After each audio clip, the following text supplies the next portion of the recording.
Claro, tú estás en shock, tienes 13, Sí. 14 años y tú incluso piensas que algo estás haciendo mal, ¿no? Estás en shock, entonces Sí. no lo cuentas a nadie. No, ¿Y? hasta que pasó un tiempo, Claro, tiempo porque largo. me imagino que si no lo cuentas a nadie y te siguen castigando, te sigue pasando. O sea, es que no, yo estuve ahí castigada en esa habitación por lo menos un año y medio, 2, sola. Un año y medio o 2 castigada en esa habitación y lo recuerdas como que pasaba todos los días. Todos no lo sé sinceramente porque yo no estaba despierta todos los días, pero sí casi todos o la mayoría. Lo saqué a la luz gracias a una amiga mía, porque yo se lo llegué a decir a mi mejor amiga después de tanto tiempo y le dije que lo que me había pasado tal cual. Y me dijo, buah, qué asco, a mí eso no me lo cuentes. Y luego las demás tampoco me creían. Claro, al principio te encuentras con la incomprensión, ¿no? Y el guau, qué asco, a mí no me lo cuentes porque yo no quiero saber nada. Y entonces lo estás contando y ves que nadie... ¿Y a quién se lo dices?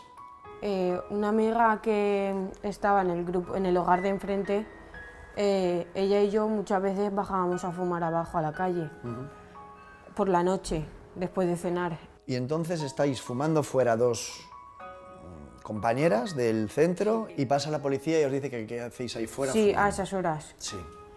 Y ella le dijo que no queríamos entrar porque habían pasado unas cosas. Y yo no le quería contar nada a la policía, pero ella se lo contó.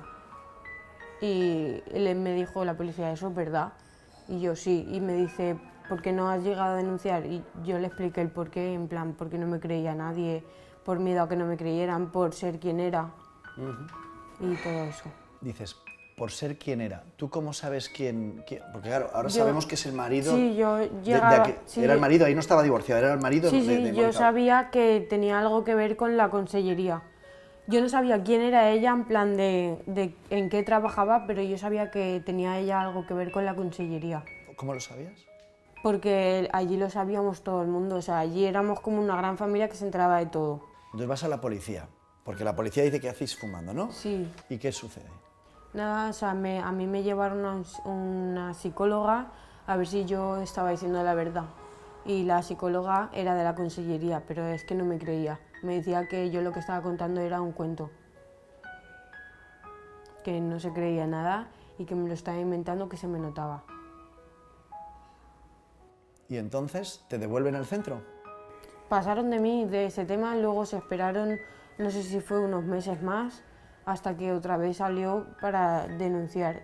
Y mucho después me hicieron el juicio. Hablamos de anormalidades.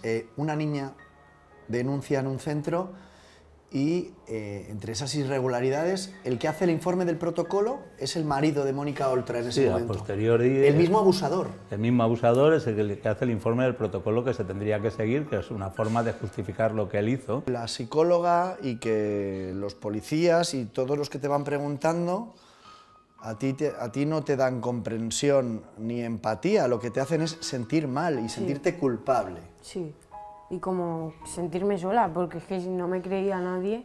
Claro. Hay un momento en el que tú te ves delante de un juez. ¿Cómo se activa todo eso? Después de casi 4 años creo que fue. Y tú desde que se lo dices a los policías hasta que hablas con el psicólogo o la psicóloga, cuando todo esto pasa, que tú estás denunciando abusos sexuales por parte de un monitor, Sí, ¿el marido de Mónica Oltra sigue en el centro? sí, ¿Tú le sigues viendo cada día? sí. O sea, Hasta que- ni le apartan, ni... No, o sea, él estaba de noches. Aquí el Convive. abusador y la víctima siguen en el mismo sitio, al final el abusador lo cambian de planta y al final el abusador se queda en el centro y a la víctima le dan el alejamiento, pero es la víctima la que la llevan a otro centro. Pero claro, cuando ya salió a la luz, él ya no venía. Porque ya sabía que yo ya lo sabía. Claro, él ya no iba al centro. Sí, iba al centro, pero no iba a la habitación donde yo estaba. Y La policía sí que sigue el protocolo. Y La entonces- policía cuando le cuentan lo dice a la Fiscalía de Menores, la Fiscalía de Menores lo lleva a la psicóloga de la Fiscalía de Menores, al Instituto de Medicina Forense de la Fiscalía de Menores y ambos determinan que todo lo que dice la niña es completamente creíble y por eso se inicia el proceso y por eso está el juicio. Pero no solamente eso, cuando se ve cómo han actuado los demás con esa mala fe y con esas irregularidades, pues hace todavía más creíble la versión de la niña. Tú vas a declarar sobre esto y ¿por qué te esposan? Porque yo ya había tenido unos regresos al centro, al de Reforma. Entonces decían que yo tenía riesgo de fuga. Escúchame, ¿pero qué años tienes? 14, ¿no?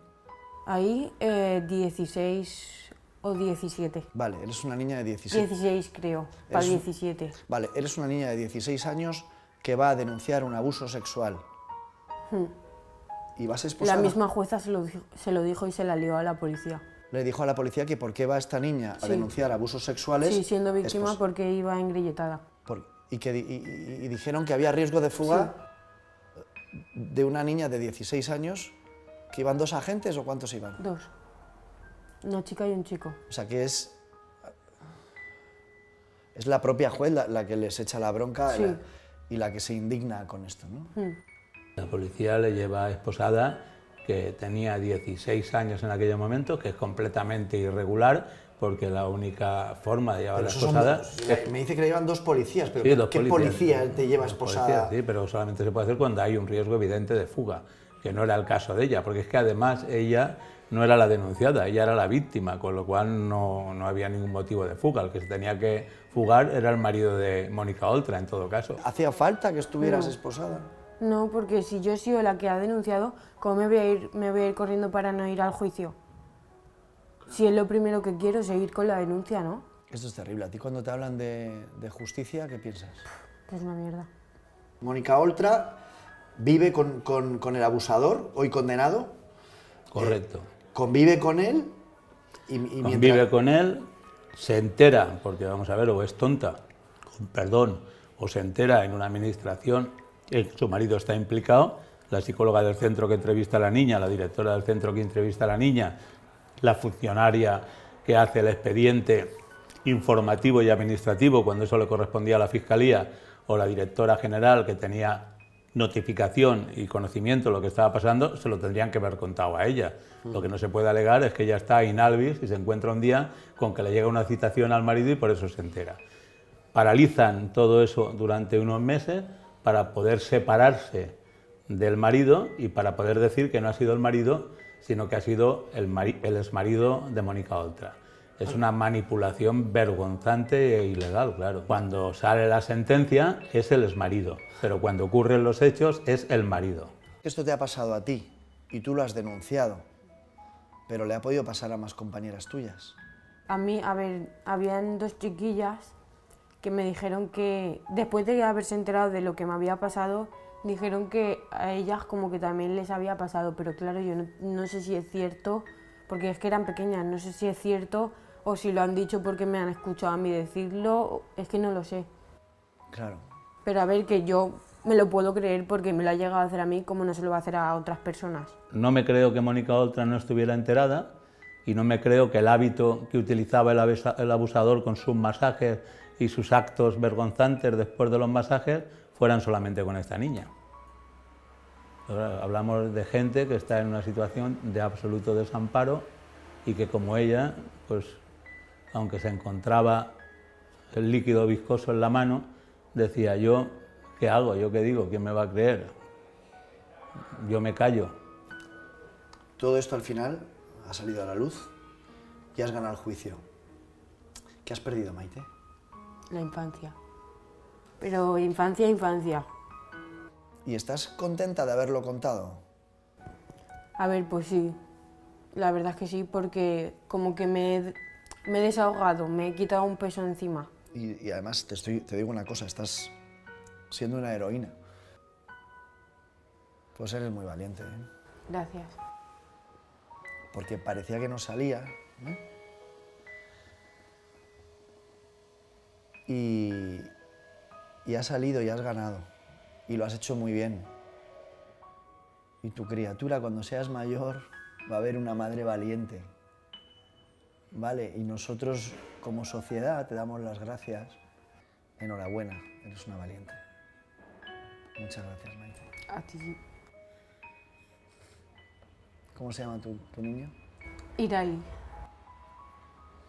Pues piensa en él, que es lo mejor.